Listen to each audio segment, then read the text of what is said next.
mga mare!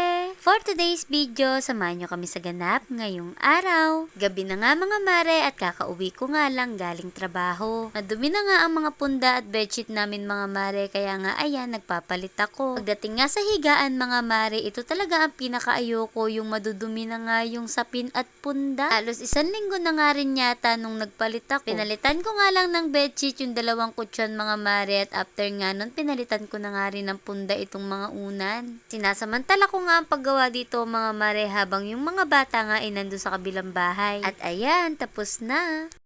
Kinabukasan nga mga mare, at ayan nga, kababangon ko nga lang ng higaan. Napasarap nga ng tulog at medyo malamig nga din ang panahon. Pagkagising ko nga mga mare, agad ko na nga binuksan itong bintana ng tindahan ko. Ang ganda nga ng panahon ngayon mga mare, at tignan nyo naman, napakaraing manok dito sa labas. Nakakatuwa nga yung anak ng pusa namin mga mare, at tignan nyo naman, hiniram ko lang yung isa, kinukuha na agad ng ina.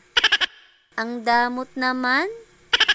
Siyempre, pagbukas ko nga ng tindahan mga mare, agad ko na nga inasikaso itong mga pa-order ko at dumating na kagabi. At habang nag-aayos nga ako dyan mga mare, tumawag nga yung kapatid ko at inaaya ako mag-swimming ngayon. Day off ko nga pala ngayon mga mare, pero hindi nga rin kami sumama doon sa swimming nila. Gahanap buhay na nga lang kako ako. At eto nga, dumating na nga rin pala yung binili ko sa TikTok na bag at wallet. Nasira na kasi yung binigay ni mama sa akin bag, kaya naman talagang napa-order na ako. Isa-isa ko na nga ipinlastik yung mga pa-order ko mga mare, para nga kako bukas pagpasok ko sa trabaho, isang bitbita na lang. Pagkatapos ko nga mag-sort ng mga pa-order ko mga mare, inaya ko nga lang si daddy doon sa SMI. Binigay kasi si mama sa aking relo, at eto nga, papabawasan ko lang. Tuloy pina-embroid ko na nga yung aking mga pantit ba mga mare, tsaka nga yung stocking. After nga namin sa SMI, at eto nga, inaya ko nga dito si daddy sa mga frozen foods. Bumili nga lang ako ng mga ilang piraso niyan mga mare, para naman nga ako may pang ulam-ulam tuwing umaga. Muntik na nga rin namin kalimutan yung pagkain ni Lily mga mare, at buti na nga lang naalala ni daddy. Kulang nga daw yung daddy niya ng 20 pesos, kaya naman ayan yung batang kalbo nang hingi sa akin. 1 kilo na nga yung binili namin pagkain ni Lily mga mare, at talagang malakas niyang kakain dahil nga may pinapaded. At i-fast forward na nga natin yan mga mare, at eto nga, nakauwi na nga kami ng bahay. Kauwi nga namin, nagluto nga muna ako ng aming uulamin sa pananghalian, at after nga nun, inayos ko tong rep. Nakulangan nga ako sa binili ko kanina mga mare, at hindi nga kami nadaan ng palengke. Kaya naman bandang hapon, inaya ko nga ulit si daddy para nga bumili nitong itlog at mantika. Kung naalala nyo nga yung last vlog ko, nagpadala nga sa akin yung tatay ko ng ceiling green. Bala ko nga yun i-dynamite mga mare, kaya naman bumili nga kami ng sangkap. Yun nga lang ang binili namin, after nga nun, umuwi na nga rin kami. At eto nga yung mga ceiling pinadala sa akin ni Papa. Thank you nga rin pala sa sibuyas Ate Juby. Dahil napakatagal na nga ng french fries na to sa rep mga mare, at mukhang kailangan ko ng iluto. Tamang-tama, at gustong-gusto nga rin ng mga bata yan. Habang ako nga ay nagluluto ng fries mga mare, pinatanggalan ko na nga ng buto yung sili na yan kay daddy. Habang nakasala nga ay akin niluluto, sinabay ko na nga tadtarin itong manok na ipapalaman ko nga sa dynamite. Maya-maya pa nga, natapos ko na nga itong ayusin, at ayan, babalutin ko na nga lang. Grabe nga, at mabusisi pala tong gawin mga mare, at anong oras na nga rin ako nayari magbalot. Pagkayari ko nga ibalot yan mga mare, nilagay ko nga muna sa rep. At kinabukasan nga, at eto na, inilabas ko na nga sa rep para nga iluto. Hindi naman kumakain nito si daddy at yung mga bata mga mare, kaya naman dadalhin ko na nga lang doon sa mga katrabaho ko pang merienda. At yun lang muna for today's videos. Bye!